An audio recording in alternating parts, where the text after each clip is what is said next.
दुर्गा सप्तशती की श्रृंखला हम चला रहे हैं। किस अध्याय के से कौन से कार्य सिद्ध हो सकते हैं। यदि आपके पास समय कम रहता है, आप पूरा दुर्गा सब पाठ नहीं कर सकते हैं, तो कौन सी कार्य सिद्धि के लिए आप कौन सा अध्याय पढ़ें, यह बात कर रहे हैं। मित्रों, इस ज्ञान को आप तक लाते हुए पसीने छूटते हैं। क्यों? 3 रीजंस हैं उसके। एक वो ये है कि कहीं से स्क्रिप्ट नहीं उठाई जाती। 2, कहीं स्क्रिप्ट नहीं आती। मैं कॉन्टिन्यूअस बोलता हूं, जो भगवती का आदेश होता है आप तक पहुंचता है। 3, इस वाइब्रेशन को टच करने के लिए अपनी फ्रीक्वेंसी इतनी रेज करनी पड़ती है कि कुछ देर तो शेक हो जाता है। तो इसलिए आपसे बहुत निवेदन है मित्रगणों से, मेरे परिवार के मेंबरों से, कि इन वीडियोस को शेयर कीजिए, लोगों तक पहुंचाइए।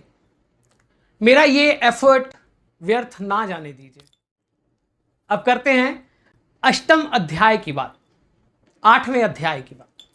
8वें अध्याय के अंदर कौन सी शक्ति है? 8वें अध्याय के अंदर एक बहुत ही प्रबल शक्ति है जिसके लिए सबसे ज्यादा YouTube पे सर्च होती है।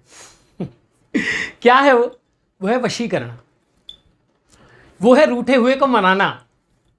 वो है अगर आपके घर से कोई चला गया है। इसका एक पॉजिटिव पर्सपेक्टिव देता हूं। वशीकरण शब्द गलत नहीं है, विद्या गलत नहीं है। लोगों ने इस विद्या को खराब कर दिया है। क्यों? वो लड़की, वो लड़का, वो प्रेमी, वो प्रेमिका, तंत्र का निर्माण इसलिए नहीं हुआ कि आप इन उच्चतम विद्याओं को तुच्छ करके प्रयोग करें।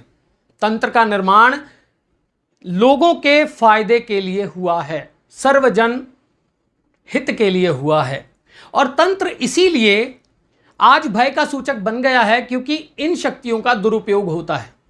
इसीलिए बहुत सारे लोग जो मुझ जैसे हैं वो ये बातें बताने में भी हर्ज करते हैं ऑनलाइन। क्यों? अरे तेज पत्ता चला दीजिए, ये हो जाएगा, है ना, किसी के बाल ये कर लीजिए, वो कर लीजिए। इस तरह की जो क्रियाएं हैं वह जीवन को नाश कर देती हैं, आपके भी और जिसके ऊपर आप कर रहे हैं। जो करवा रहा है उसका तो ऐसी की तैसी हो ही जाती है। किसी तांत्रिक के पास जाते हैं, उसको पैसे देते हैं, वो बोलता है अच्छा ये चीज़ ले आइए। ये भी हम बात करेंगे कि तंत्र क्यों किसी बाहर के व्यक्ति से नहीं होता, घर के लोगों से ही होता है। ये भी बताऊंगा मैं आपको। खैर, कमिंग ऑन द पॉइंट, अब बात यह है कि तंत्र की वशीकरण, मोहन की शक्ति 8वें भाव में है। माफ कीजिए, 8वें अध्याय में है। एस्ट्रोलॉजी बीच में आ ही जाती है। तो 8वें अध्याय के अंदर वह शक्ति है कि यदि आपके घर से कोई चला गया है, यदि आपके घर से कोई रूठ के चला गया है, घर छोड़ के चला गया है, उसका कोई अता पता नहीं लग रहा, आप चाहते हैं कि वो आ जाए, वो आ जाए। इसके बहुत सारी टेस्टिमनीज मेरे पास हैं, खुद हैं, जो ऐसे बहुत सारे केसेस आते हैं कि व्यक्ति का पता ही नहीं चल रहा कहाँ गया। कोई उसने ऑनलाइन ट्रांजैक्शन भी नहीं की है, कोई टॉल भी नहीं क्रॉस करा है, कहाँ गया कुछ पता ही नहीं है। अब वो लिख के गए हैं कि अब मुझे ढूंढना मत।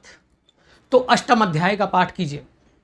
यदि आपके घर से कोई छूट के चला गया है, रूठ के चला गया है, घर छोड़ के चला गया है, तो 8वें अध्याय के अंदर वह शक्ति है कि उसके अंदर प्रेम का बीज वापस बो सकती है। 8वें अध्याय जो है वह वशीकरण के लिए, चाहे वो प्रेम वशीकरण है, चाहे वो कोई और वशीकरण है। वशीकरण से अर्थ ये मत लीजिएगा कि आपने किसी को बस में कर लेना होता है, नहीं। उसके अंदर जो नेगेटिविटी होती है उसी को वो हील करता है। ये 8वें अध्याय सब प्रकार की रिश्तों में कटुता, सब प्रकार के रिश्तों में नेगेटिविटीज़, चाहे वो बाप बेटे के हैं, घर भाई भाई के हैं, या फिर कोई प्रेमी प्रेमिका के हैं, पति पत्नी के हैं, दोस्त दोस्त में हैं, 8वें अध्याय उनमें वंडर्स काम करता है। केवल 8वें अध्याय पढ़ने मात्र से ही आपके रूठे हुए व्यक्ति जो हैं वो आपके कांटेक्ट में आ जाते हैं। ये मैंने देखा है कुछ दिनों में। अब 8वें अध्याय के अंदर एक शक्ति ये है दूसरी शक्ति वशीकरण जो है, उसका अर्थ क्या है? वशीकरण का अर्थ यह भी है कि आप जहां जाएं आपकी सुनी जाए। अष्टम अध्याय पढ़ने वाले की वाणी हर जगह गूंजती है, उसके जाने से पहले उसकी चर्चा पहुंच जाती है। सौंदर्य, गुणवत्ता, शब्दों का चयन और पद प्रतिष्ठा, अट्रैक्शन, आकर्षण, यह सब अष्टम अध्याय आपको देता है। यदि आपके घर से कोई चले गए हैं, आपका कोई रिश्ता खराब हो गया है, आपके जीवन में कोई ऐसी बाधा आ गई है, कहीं कोई डील फाइनल नहीं हो रही, कोई बीच में आ गया है, कोई वेंडर नेगेटिव हो गया है, कोई सेलर नेगेटिव हो गया, कोई कुछ भी, व्हाटएवर, जहां भी नेगेटिविटी है रिश्तों में या फिर बिजनेस में या फिर इन्हीं कारणों से कोई नेगेटिविटी है और वहां आपकी बात सुनी नहीं जा रही, तो अष्टम अध्याय का प्रयोग कीजिए।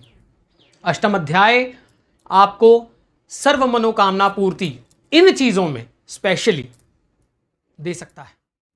अब अष्टम अध्याय का एक और फायदा बताता हूं, एक और यानी कार्य बताता हूं जो सिद्ध होता है। वो है कि आपकी मेमोरीज में कोई व्यक्ति है, आपकी मेमोरीज में कोई व्यक्ति है और वो आपसे मिला नहीं है, आप चाहते हैं कि वो मिल जाए।